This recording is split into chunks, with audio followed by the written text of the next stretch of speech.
दोस्तों एनएमसी ने अभी अपना लोगो बदला है और इसको लेकर काफ़ी ज़्यादा विवाद हो रहा है। लोगो में उन्होंने जो लोगो है उसके बीच में भगवान धन्वंतरी की उन्होंने एक इमेज लगा दी है। तो इसको लेकर जो आईएमए है, आईएमए इसका बहुत ज़्यादा विरोध कर रहा है और आईएमए का जो मानना है कि हमारा देश जो है धर्मनिरपेक्ष है, ऐसे में किसी लोगों में भगवान की छवि नहीं हो सकती क्योंकि ये जो है हिंदुत्व का प्रतीक है। तो इसको लेकर काफ़ी ज़्यादा विरोध हो रहा है आईएमए के द्वारा और ख़ासकर ऐसे वर्ग के द्वारा जो हिंदू धर्म से बिलोंग नहीं करते हैं। तो हालांकि इस पे जो एनएमसी के जो भी अधिकारी हैं उनका मानना यही है और उन्होंने भी यही मीडिया में अपना बयान दिया है कि लोगों में भगवान धन्वंतरी पहले से ही उनके प्रति उनकी इमेज थी। पहले ब्लैक एंड वाइट इमेज था और अब जो है कलर इमेज लगा दिया गया है। केवल इतना ही परिवर्तन किया गया है और साथ में जो इंडिया है, इंडिया की जगह उसको भारत कर दिया गया है। तो एनएमसी अपने स्टैंड पे कायम है और फिलहाल तो ऐसी कोई खबर नहीं है कि वो लोगों को बदलेगी।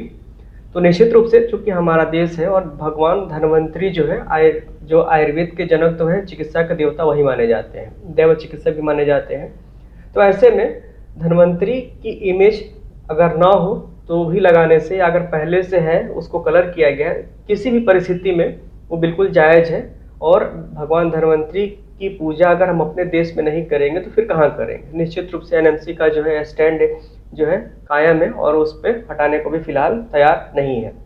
तो इसको लेकर बहुत सारे मीडिया में न्यूज आपने देखी भी होगी, जैसे कि देखिए हिंदुस्तान टाइम्स की न्यूज है, Bharat coloured image of image Hindu god added to modified logo of NMC. तो जैसा कि देखिए यही जो है इमेज है भगवान धन्वंतरी की जिस पे कि सारा विवाद चल रहा है। लगभग सभी न्यूज पोर्टल्स ने इसको कवर किया है। जी न्यूज पे है एनएमसी लोगो कंट्रोवर्सी, एनएमसी के लोगो में बदलाव, धन्वंतरी देव की कलर फोटो। हिंदुस्तान ने भी लिखा है कि इंडिया की जगह भारत देवता की तस्वीर, नेशनल मेडिकल कमीशन के नए लोगो पर विवाद। न्यूज 24, नेशनल मेडिकल कमीशन के लोगों में बदलाव, इंडिया की जगह भारत देवता की तस्वीर पर मची रार। तो इस सारे पोर्टल्स ने इस न्यूज को कवर किया है और हालांकि अभी तक एनएमसी अपने स्टैंड पे बिल्कुल कायम है। वो उसका कहना है कि पहले से भगवान धन्वंतरी की उस पर तस्वीर थी, पहले ब्लैक एंड व्हाइट थी और हमने कलर कर दिया है।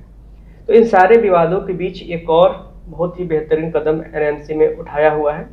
तो क्या है खबर, आपको बताते हैं। बहुत ही इंपॉर्टेंट खबर है क्योंकि जैसे जैसे आयुर्वेद का प्रभाव बढ़ रहा है वैसे एनएमसी अपने सिलेबस में या अपने एजेंडे में या कहें कि पॉलिसी में कुछ ऐसी चीज़ों में बदलाव ला रहा है कि जिससे कि हमारी जो पारंपरिक चिकित्सा है, जो हमारी प्राचीन आयुर्वेद चिकित्सा है, उसको ज़्यादा से ज़्यादा हम लोग इम्प्लीमेंट कर सकें।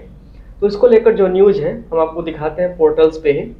ये न्यूज़ केवल 2 ही 3 पोर्टल ने कवर की है। तो पहला है मेडिकल डायलॉग्स की न्यूज़ है जिसमें कि इन्होंने लिखा है कि medicine and surgery in ancient India, NMC to develop library work on documentation invites expert. और टाइम्स ऑफ इंडिया ने भी इसको कवर किया हुआ है। NMC setting up library of literature on ancient Indian medicine and surgery.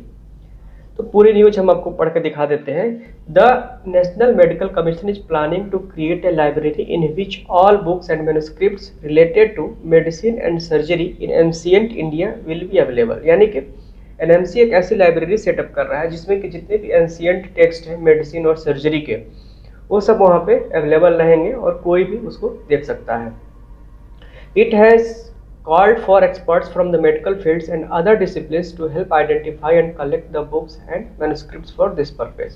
और इसके लिए एनएमसी ने एक कॉल भी किया है जितने भी एक्सपर्ट हैं अलग अलग जो है मेडिकल फील्ड के, कि आप बेहतर से बेहतर जो चिकित्सा के ग्रंथ हैं मेडिसिन के और सर्जरी के एंशिएंट टाइम के, यानी कि आयुर्वेद भी हो सकता है, आप इसमें यूनानी सिद्धा जो भी हैं उनसे रिलेटेड आप उसको सजेस्ट कर सकते हैं कि उनको आप लाइब्रेरी में रखा जा सके। मेडिकल डायलॉग्स ने थोड़ा सा इसको डिटेल में दे रखा है इस पूरी न्यूज को। The national medical commission is going to develop a library and work on the process of documentation of medicine and surgery in ancient India. In this regard, the Apex Medical Commission has expressed its interest to enlist experts from the medical field or to any other discipline who can help develop the library by identifying and collecting the books or manuscript to maintain a comprehensive list of books। और इसके लिए इन्होंने एक public notice भी निकाला हुआ है। इसका लिखा इन्होंने मैटर जिसका है नोटिस का, issuing notice in this regard the publication division of NMC mentioned I am writing to inform you that the publication division has been entrusted with the significant responsibility of developing a library which will be a valuable resource for students, teachers and researchers and fostering an academic environment within the National Medical Commission। तो निश्चित रूप से एक खबर जो है सभी के लिए, चाहे वो किसी भी मेडिकल फील्ड से हो, आयुर्वेद से हो, एलोपैथ से हो, यूनानी से हो, होम्योपैथ से हो, जो भी है, ये खबर निश्चित रूप से सबके लिए काफ़ी ज़्यादा अच्छी है। और ऐसी उम्मीद है कि एनएमसी का स्टेप जो है चिकित्सा के क्षेत्र में निश्चित रूप से एक नई क्रांति लेकर आएगा, क्योंकि इससे जितनी भी जो स्ट्रीम्स हैं उनका बेस्ट आपको सीखने को मिलेगा और उसको आप किसी भी पेशेंट के इलाज में उसको आप यूज कर सकते हैं। क्योंकि चिकित्सा में हर एक जो पद्धति है उसकी एक लिमिटेशन है, कहीं पे एलोपैथ अच्छा है, किसी में आयुर्वेद अच्छा है, किसी में होम्योपैथ अच्छा है, कहीं पे यूनानी अच्छा है। तो ऐसे में जो भी नए जो प्रोफेशनल्स आएंगे, अगर उनको सभी सिस्टम का अगर बेस्ट उनको पता रहेगा तो निश्चित रूप से वो किसी भी पेशेंट के हित में अच्छा होगा और रोगों का बेहतर इलाज करने में वो सक्षम हो पाएंगे।